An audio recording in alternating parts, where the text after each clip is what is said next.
বেকার ছেলে তার মাকে বলছে, শুধু ডাল দিয়ে ভাত খেতে ইচ্ছা করছে না, একটা ডিম ভেজে দাও না মা। মা তখন বলছে, ডিম ঘরে বসে জন্ম হয় নাকি? শুয়ে বসে 3 বেলা শুধু বাপের ঘাড়ে বসে খাচ্ছিস, আবার মজা না হলে গলা দিয়ে খাবার নামবে না। নবাব দাদা জন্ম হয়েছে ঘরে, অকর্মা, এত বড় হয়েছে তাও কোনো কাজে খাটে না। বেকার ছেলের একটা ডিমের আবদারের বিপরীতে মা এতগুলো কথা শুনিয়ে দিল। রাগে গজগজ করতে করতে জায়গা ত্যাগ করলো। খাবার টেবিলে মায়ের এমন কথা শুনে গলা দিয়ে আর খাবার নামলো না। ভাতের প্লেটটা রেখে হাত ধুয়ে ফেললো। মা চাইলে ভালোভাবে বলতে পারতো ডিম নেই। আর সে বেকার বলে মুখের উপর উঠতে বসতে খাবারের খোঁটাও শুনতে হচ্ছে। নিজেকে আজকাল একটা বোঝা মনে হচ্ছে। ভারী একটা দীর্ঘশ্বাস ছেড়ে রাতে না খেয়ে ঘুমিয়ে পড়লো ছেলেটা। রাত পেরিয়ে সকাল হলো, কেউ একটিবারের জন্য তাকে খেতে ডাকেনি। এক বুক চাপা কষ্ট নিয়ে না খেয়ে চলে গেল টিউশনি করতে। এটি দিয়ে হাত খরচ চালায় ছেলেটা। আজ চাকরিওয়ালা বড় ছেলে বাড়িতে এসেছে। যে ঘরে বেকার ছেলের জন্য একটা ডিম ছিল না, সেই ঘরে আজ বাহারি আয়োজন করেছে মা।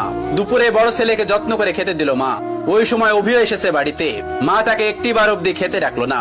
পেটের ক্ষুধা জানে এক প্লেট ভাতের জন্য কত কটু কথা সহ্য করে নিতে হয়। বেকার ছেলেটা সকল কষ্ট চাপা রেখে নির্লজ্জের মতো ভাইয়ের পাশে এসে খেতে বসলো। মা ভাই হয়তো একটু বিরক্ত হলো তার আগমনে। মা দুই ছেলেকে ভাত দিল, তবে বড় বড় মাছের টুকরো গুলো এবং মাংসের টুকরো গুলো চাকরিওয়ালা ছেলের থালাতে উঠলো। অভি মাথা নিচু করে এক থালা কথা নামক খাবার হজম করছে। আর সেই ফাঁকে মা বড় ছেলের ভাতের নিচে বড় সড়ো কয়েকটা চিংড়ি গুজে দিল, যা চোখ এড়ালো না বেকার ছেলেটির। কে বলল বাবা মায়ের ভালোবাসা সব সন্তানের জন্য সমান হয়? এই যে মায়ের ভালোবাসায় কত ব্যবধান, এই কষ্টগুলো কাউকে বলা যায় না, আর সহ্যও করা যায় না। আজ তারও একটা চাকরি হলে মা তাকেও নিশ্চয়ই এভাবে এক্সট্রা খাতির যত্ন করতো, কথায় কথায় মন্দ বলতো না। হঠাৎ চোখের কোনায় দুফোঁটা জল চিকচিক করছে ছেলেটার। সাথে সাথে খুব গোপনে তা লুকিয়ে প্লেটের ভাতগুলো চুপচাপ খেয়ে নিল। বিষণ্ণ মনটা নিয়ে শুয়েছে ছেলেটা কিছুক্ষণ। এরই মধ্যে মুঠোফোনটা বেজে উঠলো। তার প্রিয় মানুষটি ফোন দিয়েছে। তার প্রিয় মানুষটির ফোনের নামটা দেখে অভির মুখে হাসি ফুটে উঠলো। রিসিভ করার সাথে সাথে তার প্রিয় মানুষটি ব্যস্ত কণ্ঠে বলল, অভি, তোমার সাথে বিকাল 4টায় আমি দেখা করতে চাচ্ছি। আমি নদীর পাড়ে অপেক্ষা করছি তোমার জন্য। তুমি তাড়াতাড়ি চলে এসো, জরুরি কথা আছে। অভির হাসি মুখটা চুপসে গেল এক নিমিষেই। পকেটটা একেবারে শূন্য। টিউশনির টাকা পেতে এখনো 10 দিনের মতো লাগবে। নিজের কাছে গাড়ি ভাড়াটাও নেই। তবুও মৃত্যু হেসে তার প্রিয় মানুষটাকে বলল, ঠিক আছে, আমি আসছি। অভি সাথে সাথে রেডি হয়ে নিল। ভয়ে ভয়ে বাবার রুমে গিয়ে ভীতু কণ্ঠে বলল, আব্বা। বাবা তখন বললেন, হ কন সাহেব, গায়ে বাতাস লাগাতে যাচ্ছেন বুঝি? বাবার ঠেস মারা কথা গায়ে মাখলো না অভি, বরং অনুনয় করে বলল, আমাকে 100 টাকা দিবেন আব্বা, খুব আর্জেন্ট দরকার।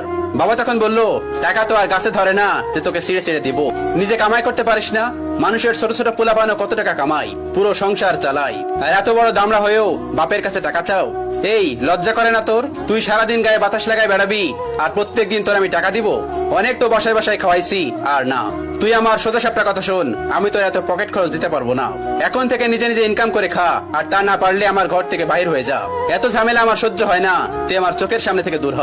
বাবার এতগুলো কথা শুনে ছেলেটার বুকটা মোচড় দিয়ে উঠলো। ভারী কয়েকটা দীর্ঘশ্বাস পেলে নিঃশব্দে বের হয়ে আসলো ঘর থেকে। এদিকে প্রিয় মানুষটা বারবার কল দিয়ে তাকে তাড়া দিচ্ছে। নিজেকে সামলে নিল অভি। বাগান থেকে একটা গোলাপ ছিঁড়ে নিজের পকেটে রেখে দিল অভি। অতঃপর পায়ে হেঁটেই গেল যথার্থ স্থানে। প্রিয়তমা আগে এসে বসে আছে। অভিকে দেখে উঠে দাঁড়ালো এবং বিরক্ত কণ্ঠে বলল, এত দেরি করলে যে? জানো আমি কতক্ষণ ধরে বসে আছি? অভি তখন বলল, সরি আমার অনুরাগী, রাগ করো না আমার উপর, আসতে একটু দেরি হয়েছে। প্রিয়তমা তখন বলল, চুপ করো, চুপ করে থাকো, নিশ্চয় টাকা ছিল না? নিশ্চয় পায়ে হেঁটে এসেছো? অভি তখন মাথা নিচু করে ফেললো। প্রিয়তমা তার হাতে একটা কার্ড ধরিয়ে দিয়ে বলল, সারপ্রাইজ। ছেলেটা তখন বলল, কি এটা, কিসের কার্ড? তখন তার প্রিয়তমা তাকে বলল, এটা আমার বিয়ের কার্ড, ফার্স্ট আমি তোমাকেই দিলাম, এসো, কিন্তু তুমি কিন্তু একদমই মিস করবে না। ছেলেটি তখন বলল, মানে কি বলছো তুমি, সত্যি বলছো? মেয়েটি তখন বলল, হ্যাঁ সত্যি বলছি। অভি কাপা কাপা হাতে কার্ডটি খুলে দেখে নিল। তার বুকের বাঁ পাশটায় চিনচিন করে ব্যথা করছে। কাপা কাপা কণ্ঠে জানতে চাইলো, 3 বছরের সম্পর্কের, তবে আজই কি ইতি কথা? প্রিয়তমা তখন জোর কণ্ঠে বলে উঠলো, হ্যাঁ। ছেলেটি তখন বলে উঠলো, আচ্ছা, ভালোবাসতে না আমায়? তুমি এত স্বাভাবিক, কষ্ট হচ্ছে না তোমার? কি করে পারবে তুমি আমাকে ছাড়া অন্য কাউকে বিয়ে করতে? প্লিজ প্লিজ এমন করো না, বলো এসব মিথ্যে। আমি তোমাকে ভালোবাসি, তোমাকে ছাড়া আমি কিভাবে থাকবো বলো? প্রিয়তমা তখন বলে উঠলো, দেখো, আবেগ দিয়ে জীবন চলে না, কম অপেক্ষা তো করলাম না তোমার জন্য। আমি আর আমার বাবা মাকে কষ্ট দিতে পারবো না, আমি চললাম। তখন ছেলেটি অনুনয় বিনয় করে বলছে, আমার হয়ে থেকে যাও না প্লিজ। প্রিয়তমা তখন বলে উঠলো, রাখতে পারবে তুমি? ছেলেটি তখন আবার বলল, আমাকে আরো কয়েকটা দিন সময় দাও না প্লিজ। প্রিয়তমা তখন জোর কণ্ঠে বলে উঠলো, রাখতে পারলে এক্ষুনি, আর না হয় আর আটকেও না। ছেলেটি হাঁটু গেড়ে বসে পড়লো মাটিতে।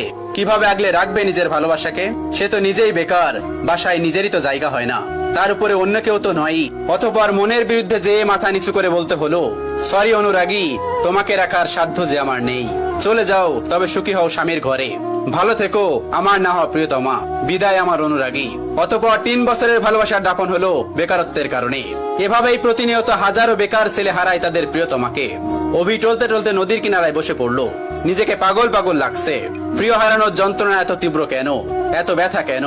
এই তো মনে হচ্ছে দমটা বের হয়ে যাবে তার। বুকের বাপাসটা ঝলসে যাচ্ছে তার। চোখ দিয়ে ঝরছে নীরব অশ্রু। বেকারদের এই নীরব অশ্রু লোকচক্ষুর আড়ালেই রয়ে যায়। বুক পকেটের শখের গোলাপটা আর দেয়া হলো না, আর দেওয়া হলো না প্রিয়তমাকে। অভি উঠে দাঁড়ালো এবং গোলাপটা ছুঁড়ে ফেললো নদীর পানিতে। অতঃপর দাঁড়িয়ে বিড়বিড় করে বলল, বেকারত্ব মানে রোজ হাজারো স্বপ্নের বলিদান। বেকারত্ব মানে হলো রোজ বাস্তবতার অনলে পোড়া। বেকারত্বের মানে হলো জ্যান্ত কতগুলো লাশ। বেকারত্ব মানে হলো জীবনের খাওয়া সেরা বাস। গল্পের শেষে আপনাদেরকে বলছি, ওই যে আপনার বাড়িতে বেকার ছেলেটা আছে না, যাকে সারাদিন বাসা থেকে বের করেন, খাবারের খোঁটা দেন, হ্যাঁ তার কথাই বলছি। বিশ্বাস করুন, এই মানুষগুলো ভিতরে ভিতরে প্রতিনিয়ত শেষ হয়ে যাচ্ছে। এদেরকে কথার আঘাতে প্রতিনিয়ত কষ্ট না দিয়ে, তাদেরকে বোঝা মনে না করে, বরং এদের পাশে থেকে এদের মনোবল মজবুত করতে সাহায্য করুন। পারলে একটা কাজ জোগাড় করে দিন, মানসিক শান্তি দিন। পারলে এদের একটু বোঝার চেষ্টা করুন। শুনুন, একটা পরিবার থেকে একটা মানুষ সাপোর্ট পেলে একটা মানুষ সারা বিশ্বকে জয় করতে পারে। আচ্ছা, এরা তো এমনিতেই বেকার থাকছে, তাই না? জানেন তো এই শহরে আজকাল চাকরির বড়ই অভাব।